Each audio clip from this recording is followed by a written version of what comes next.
"Dad, who is this woman?" I asked my father. He replied, "This is my new wife, which means she's your new mom, Lisa." My father greeted Rebecca with a smile as he put his arm around her shoulder. "It's good to meet you." That was his plan then. "I have a single mother," I firmly said. "I won't tolerate anyone else in that place, so it implies you're going to be departing." Dad smirked and went on, "Leave or live with your new mom." Unexpectedly, I said, "All right," to both Rebecca and Dad. It's unlikely that they anticipated this kind of reply. "I'll prepare for my departure," I told them. "You two can do as you please." And I returned to my room to pack. "I appreciate everything that you have done. Henceforth, we are strangers. I won't be informed of anything that occurs to you." Dad called me frantically a month later, saying, "Lisa, help me. Is my father absent from my life?" I pondered in my mind. I am Lisa, a third-year middle school student of 15 years old. My parents loved and appreciated me since I was their only child. I believed that I was the happiest child alive, but when I was in 6th grade, I found out that wasn't the case. It must be Lisa, am I correct? A flamboyant woman called out to me from the school gate one day while I was in 6th grade. I was unable to reply right away. Soon after starting primary school, a teacher taught me 5 important lessons. Don't go, don't ride, shout, run away, and tell an adult straight away. I immediately committed these to memory since these were the first self-defense techniques we were given. "Well, did I frighten you?" "It's okay, I'm your dad's friend," the buoyantly dressed woman with dazzling blonde hair, arranged in a bun, big sunglasses, and a smile on her face, remarked. However, I was well aware that adults who assure you everything is fine frequently aren't. I'd seen that in dramas when kidnappers use that as justification for kidnapping kids. "Look, Lisa, I can see it's you." The woman produced a similarly showy smartphone after rummaging inside her lavishly adorned bag. Her long, elaborately painted nails left me wondering how she lived with them. She showed me the screen, on which was a picture of me and my parents from when I had my first communion at a church. I was using the kid's phone, and there was the exact same picture set as wallpaper. How was life for this woman? Startled, I found it much harder to reply. "Do you wonder why I own this?" "It's not at all weird." With a happy chuckle, the woman returned the smartphone to her purse. "Rebecca is my name. Could you please ask Mom to give me Dad right away?" That's exactly what Rebecca, the woman, said, and was off and running. I was in the 6th grade and had a hazy understanding of what she was saying, but I had no idea what to do. I came home in a trance, and when I saw Mom's warm face, I made the decision to remain silent. In all honesty, I was at a loss for words from that point on. I carried on with my life as usual on the outside since Dad never changed. He was always gorgeous, tall, family-oriented, caring, and hoping to be an actor. My dad was really proud of himself. However, there was a tiny, firm, weighty, and frigid knot in my heart. That lump was always there, no matter what I did. I entered middle school after graduating from elementary school without saying anything. My parents attended the entrance advice session as regular parents before I started my course, and we took a picture in front of the middle school's main gate. On either side of me were my parents, dressed in suits.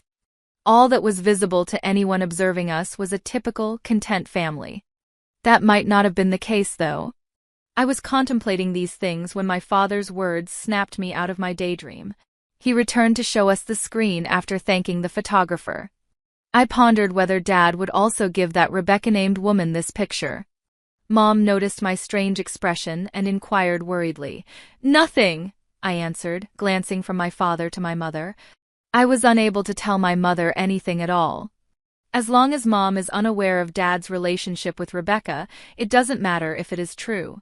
That's why I'm unable to speak. I have to act as though I know nothing. I considered what had transpired as I glanced at my mother. It's possible that Rebecca, the woman in question, simply developed a personal attachment to my cool dad and said those hurtful things as a result. It's possible that she happened to stumble into the picture and revealed it to me as a joke or to make fun of me. I hadn't ruled out that scenario. Actually, I kind of hoped that was the case. I said nothing, and time went by. My mother fell ill not long after I started middle school. Her life would soon come to an end due to the seriousness of the diagnosis. That must be a lie, I inquired. Mom herself told me the truth. It's not a lie, she smiled and continued. Mom won't be able to remain with Lisa for much longer. I want to tell you something because of this. Lisa, what is it? I believe you'll face difficulties after I leave. I'll do everything in my power to ensure you can support yourself, Mom stated emphatically, so you can live on your own. This is code for not living with Dad or the two of us. Perhaps Mom is aware, I reasoned. Still, I was unable to inquire. Mom also appeared to assume that I knew, even though I kept it to myself. That was the sensation. I want you to think that I did it for you, even though there may be things you detest when that time comes. Yes, I do comprehend, I replied. Mom excitedly exclaimed, "Thank you," and gave me a tight embrace. Mom stopped talking after that, and neither did I. We continued to live as if nothing had happened, just the three of us. The sole distinction was that Mom's condition deteriorated over time, requiring many hospital stays until she was unable to return. And that was all. Dad was there for Mom in the hospital. Whenever she became weaker, Dad would come over directly from work. He would return early from his home to take care of the house and cook. Dad will take care of the house, so Lisa, please stay by Mom's side, he replied. He was a wonderful husband and father to everyone who happened to glance at him, but there was something fake about his words and facial expressions. I prepared soup. What is the flavor like? He asked. Yes, it tastes really good. Dad is a fantastic cook. Always cooking for Mom is the best, I responded, acting like a scripted husband and wife. He continued, get well soon and cook us delicious meals again. I was with them too, feigning to be the daughter and grinning falsely at them. Why? I realized it was a ruse. Mom probably knew too. Mom and I went along with Dad's performance as he went on. It seemed like nothing was wrong, and we were simply enjoying Mom's final days in peace. We were just playing with the family and passing the time, that was it. Mom passed away when I was in my 3rd year of middle school, maybe 2 years later. A parent losing their child is a deeply sad and terrible situation that only those who have gone through it can truly comprehend. Dad did a wonderful job portraying a husband who had lost his wife at the wake and funeral. Like me, he shed tears, but they seemed hollow in some way. While the audience wept for the father and daughter who had to leave, I was simply in awe of Dad's performance. I was left alone after the wake and the funeral. I made a vow to Mom, but everyone who came told me to stick by Dad from now on. I have to work hard on my own. Dad rarely returned home, as was to be anticipated. I am old enough to be on my own. I'm alone for the majority of the day because Dad stated, "Sorry, but I'm busy with work," and walked out of the house. Though to be honest, it was difficult. I was ready. I had imagined that he might consider his daughter a little once Mom passed away. I truly needed someone to support me, but such thinking is pointless. You are both an adult and a child at 15. As a result of growing accustomed to the lonely days, an incident happened the day following the month-long memorial ceremony. It was a Saturday. I was alone at home because it was a school holiday, but outside the noise level increased. Start by getting rid of everything that is superfluous. Thereafter, tidy up before relocating these belongings. Dad angrily gave the crowd instructions. What's happening? How are you using my mother's belongings? I was shocked to see that the visitors were beginning to remove Mom's possessions from the house. No, don't take that away. I attempted to stop them by standing in the doorway. I made an effort to stop the individuals relocating Mom's belongings. They all appeared disturbed by my behavior, and they were most likely movers. I was aware that the movers were merely carrying out their duties, but who gave them this assignment? Dad, why are you taking Mom's stuff away?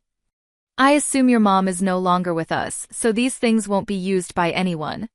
I'm having them taken away because of this, Dad stated, making it impossible for anything to pass through the emotional barrier I had built. No. When you take them away, what are you going to do? I asked. What can be sold will be sold, and what can't be disposed of will go in the trash, Dad responded, seeming a little pleased with the way things were going. Leave them in place. These were made by my grandparents for Mom's bridal trousseau, I insisted. The trousseau that my mother's parents had planned was really valuable, and they were wealthy. The movers were currently attempting to remove it. My statements seemed to bother the movers as they exchanged glances. When my mother was young, my grandmother fashioned this trousseau for her marriage. They hold great significance, I explained. A voice behind me said, "Wow, that's some amazing stuff." I turned around to see Rebecca. She pushed past me and peered at my mother's trousseau. "I'm not too familiar with it, but is this considered an antique?" "Please return it." "I'll use it," she said. "Hey, put it back." I begged the movers, but they refused to stop. However, Dad did get my mom's stuff back when Rebecca complained. "Dad, who is that person?" I asked, needing confirmation. With a pleasant smile, Dad put his arm around Rebecca's shoulder and declared, "This person is my new wife, meaning your new mom, Lisa." "It's nice to meet you," remarked Rebecca. So that was his purpose then. But I had only one mother, and this person was not acceptable to me. "That implies you're going to be departing, Lisa," Dad smirked. "You remain a child at heart. You can't survive on your own if you don't pay attention to Dad, can you? This is my mother's and my home. Get rid of that woman." "Telling me to go is really cruel," I retorted. Rebecca did nothing except observe. "I don't want this woman inside my house. Observe what she's expressing." "What are we going to do, my love?" she asked, resting on my father, who appeared content. Dad replied with something unbelievable. "Well, if you really hate it that much, you have to leave. Acquire a new mother. Go if you detest it." My casual remark. "All right," astonished both Rebecca and Dad. I doubt they ever anticipated this kind of response. "After that, I'll prepare to go." "You two go about your business," I told Rebecca and the shocked Dad. Then I went back to my room to pack. Even though I said pack, not much of anything significant remained in this room. The majority of my possessions had previously been relocated to a certain location. Dad seemed to be unaware of it because he never went into my room. I hastily gathered my everyday essentials and school materials. "I appreciate everything that you have done. We are strangers from now on. I'll be kept in the dark about your fate," I said, turning my back on Rebecca and Dad and leaving the home.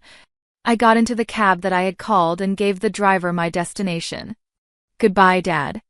It worked out exactly as Mom had predicted, I whispered to myself in the back seat of the vehicle. My grandparents' house was a big suburban home. When I got there, they tearfully said, "Lisa, you did well," as they held me close.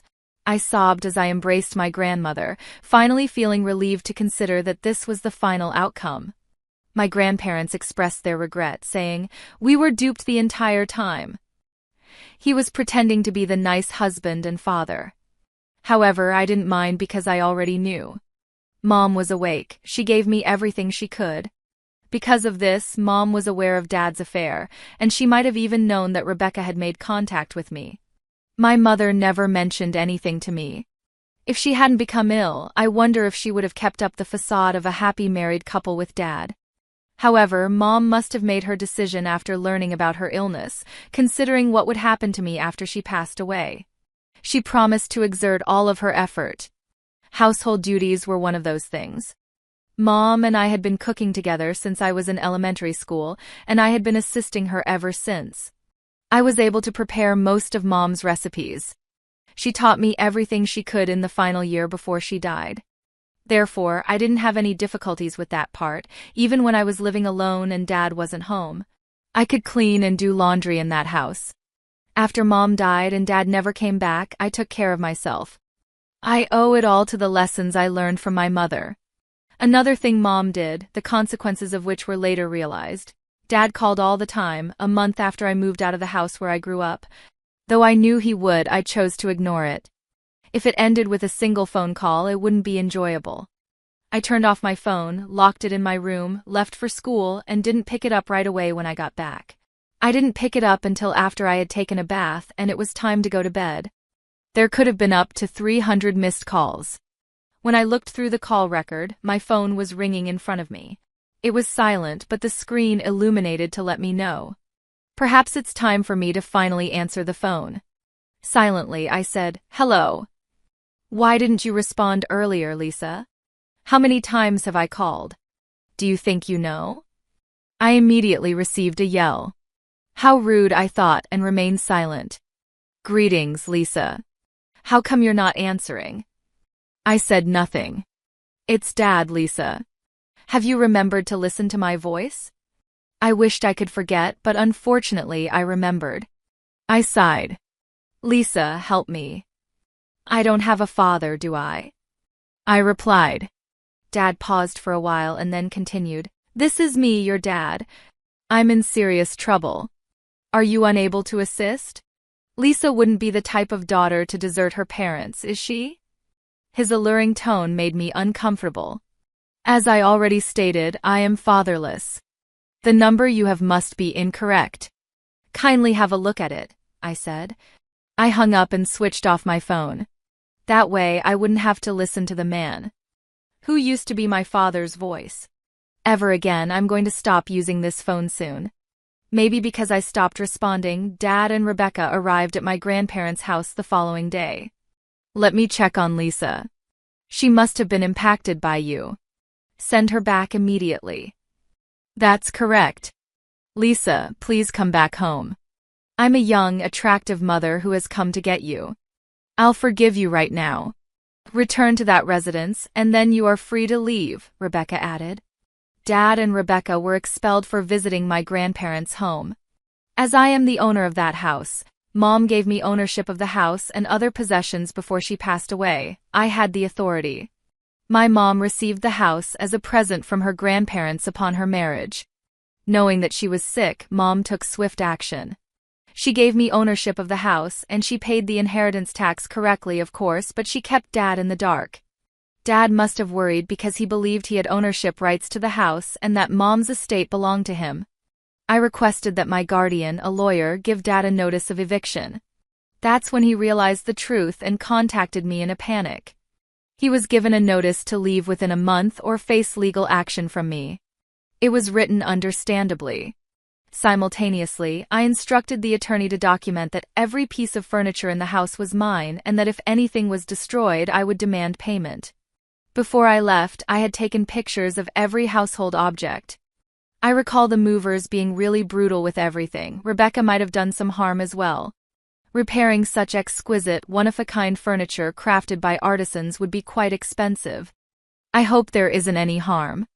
Dad sent me a counter notice a few days after my original notification was sent. It included Mom's will, which specified that Dad would inherit the entirety of her estate. It looked like something Mom had written before. It required that my grandparents immediately transfer all of Mom's estate to Dad under the terms of the will. It demanded my immediate return and accused my grandparents of betraying their priceless granddaughter and ruining the father-daughter bond. We also sent out a notification in response. Unfortunately for him, there is a newer will, thus Mom's is void. The date of the will's creation determines its priority. Since Dad's was created not long after Mom's diagnosis, on the other hand, one was dated the day before her death. When the time came, Mom filled in the dates on her pre-prepared will and gave it to the attorney. This is the most recent will that possibly exists. I could feel Mom's resolve to leave Dad nothing in her shaky handwriting. According to her will, I was to inherit the whole of her estate. Dad would not have custody of me since my grandfather would adopt me. My lawyer, who is also my guardian, was given complete authority over all operations. Mom made it clear that she didn't want to give Dad any money at all, even though the majority of her wealth was already in my name. A lawyer Dad had hired got in touch with us a few days after we sent out the second notice. "My father wanted to visit me, Lisa. According to your father, there is a misunderstanding. He doesn't understand this treatment or why you left so abruptly. What took place?" The lawyer began. Dad had told the lawyer that Rebecca didn't exist and that I had quietly moved to my grandparents' house and stopped being approachable. In addition, he claimed that when he went to my grandparents' place, they reported him to the police because they wouldn't let him see me. He was so frightened about me that he thought I might be taken prisoner by them. "My daughter is still considered a minor," he argued. He stated he was shocked that I would consent to being adopted by my grandfather without getting his permission. Perhaps her grandparents had deceived me, and I believed their lies, he maintained. She is the only priceless daughter my wife left behind. I implore you, please assist me in getting my daughter back, Dad had pleaded. The attorney claimed it was difficult to witness Dad talk so soberly about me. Your father remarked that since you lost your mother, you must be bewildered. He was unable to support you since he, too, lost the love of his life, the attorney clarified. He believes it could be the reason you've been acting this way since your mom passed away. But why is he so theatrical? I pondered out loud. Perhaps it's because his dream was to become an actor. I recalled something. Holding her hand, Dad said, yes, when Mom asked him to take care of me on her deathbed. This scene brought even my skeptical grandparents to tears. It felt like something from a theater. I observed icily as Dad grasped Mom's hand. There was no affectionate warmth to me. He continues to act until the end, doesn't he? I stated. I then gave the attorney a recording to listen to. It started on the day the movers came into the house and continued until Dad and Rebecca visited my grandparents.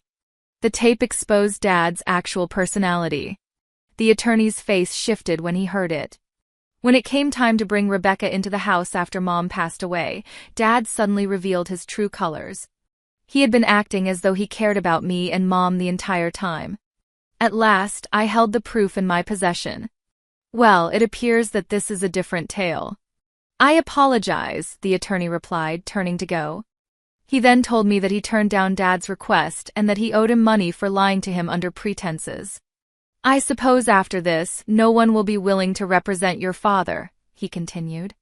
Yes, nobody would support Dad if he told the truth. Why did Dad continue this act, and why did Mom accept it? I pondered. There was a rationale. Mom's first love was Dad. She saw a performance and fell in love with Dad when she was a middle school student, the same age as me. Dad wanted to be an actor and was involved in a small theatrical group at the time. They started dating once Mom began to support him. Considering that Dad was an unsuccessful actor and 8 years older, my grandparents were against the relationship. They reluctantly agreed to the marriage on the condition that they adopt Mom's last name. Not long after, Mom got her college degree and became pregnant. Mom was the only child of the head of a large corporation. After getting married, Dad gave up performing to work for one of my grandpa's companies. My grandfather had been monitoring Dad ever since. I never did trust him very much. Yes, we always sensed something was wrong with him, but when I saw him in the ICU, I believed he genuinely cared about your mom and you, my grandmother remarked. While he may not have been a great actor, Dad was excellent at tricking us. Had I not met Rebecca, I too would still think he was a great father.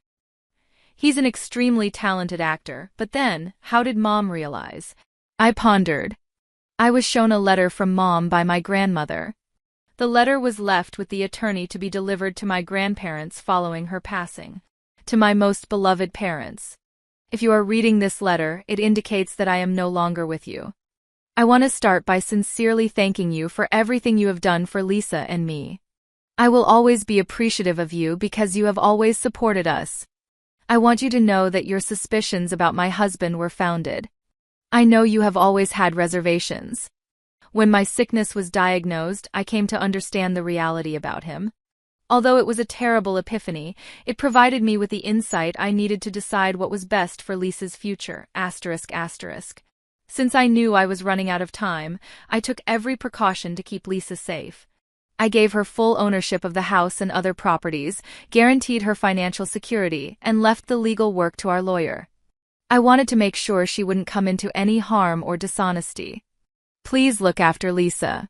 She is a bright and strong kid, but she will require your help and support, as you have always been there for me. I know you will be there for her from the bottom of my heart, ****. Your daughter.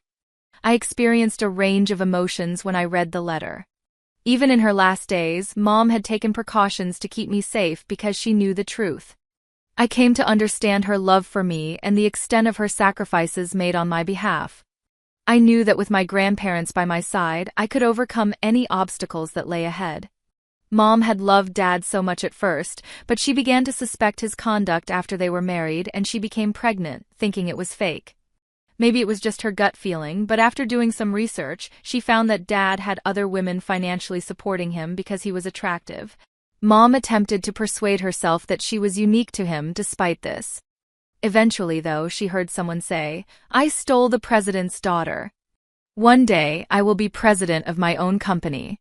Even if I don't love her, I'll take care of her because she's affluent." Even as a mere fan, Mom was always seen by Dad as a money source. She was astonished to learn this. But she believed that once the baby was born, they would become a happy family. Dad fooled everyone around him by seeming to be the ideal father once I was born. Still, Mom couldn't shake her suspicions and kept investigating him. Then, Rebecca came into the picture, becoming Dad's mistress in an attempt to unseat Mom. Since she worked at the nightclub he frequently visited and thought he was the heir to a big corporation, Rebecca was unaware that Dad was actually just Mom's husband and not my grandfather's son. Mom, who had the option to file for divorce, left the house when Dad and Rebecca eventually moved out. Although the affair was made public, they appeared to have given up and had nothing more to lose. But I could take them to court, and I ensured they were aware of it. Rebecca had attempted what amounted to willful obstruction of custody, trying to coerce Mom into leaving by revealing her presence when I was little. Damages can be demanded from a mistress who attempts to remove a parent from a minor child. Although Rebecca denied her actions, the incident was caught on camera by a detective I hired. Rebecca pleaded with me to stop the lawsuit, but I wouldn't back down. Rebecca's antics became well known as a result of the lawsuit, and she was fired from the club where she had caused numerous issues. Rebecca was asked to resign because the club, an upscale establishment that prioritizes its reputation, could not afford to employ someone of her caliber. Rebecca made a slander lawsuit threat against me, but I advised her to move forward. I don't think getting sued would concern me in the slightest. Rebecca would probably find it more problematic. She ultimately decided not to sue and left the club.